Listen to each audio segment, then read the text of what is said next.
শেখ হাসিনা দেশে ফিরলে আইনি প্রতিক্রিয়া কারাগারে যেতে হবে, আইনমন্ত্রী বলেন।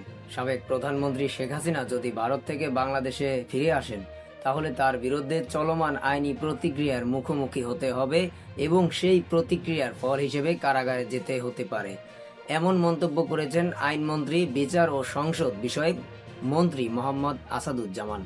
শুক্রবার ঝিনাইদহের শৈলকুপা উপজেলা পরিষদ অডিটোরিয়ামে প্রয়াত শিল্পী মোস্তফা মনোয়ারের স্মরণ সভায় বক্তব্য দেওয়ার সময় তিনি এসব কথা বলেন।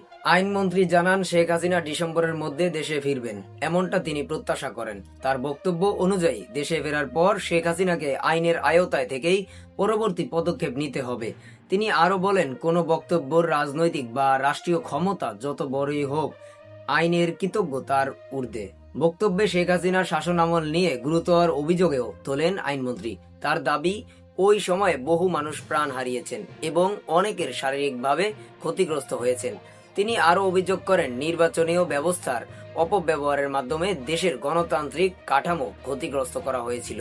এ সময় বিচার বিভাগ নিয়ে নিজের প্রত্যাশার কথা তুলে ধরেন আসাদুজ্জামান। তার মতে, দেশের সাধারণ অসহায় মানুষ যেন বিচার বিভাগের কাছে গিয়ে নিরাপদ, আস্থা ও ন্যায় বিচারের নিশ্চয়তা অনুভব করতে পারেন। এটাই হওয়া উচিত বিচার ব্যবস্থার অন্যতম প্রধান লক্ষ্য। তিনি আরো বলেন, বিচারকের দায়িত্ব অন্য যে কোনো পেশার চেয়ে আলাদা। বিচারকের কোনো ধরনের ভয় বা প্রভাবের কাছে নত না হয়ে মানবিক মূল্যবোধ ও ন্যায় বিচারের নীতিকে সামনে রেখে দায়িত্ব পালন করতে হবে।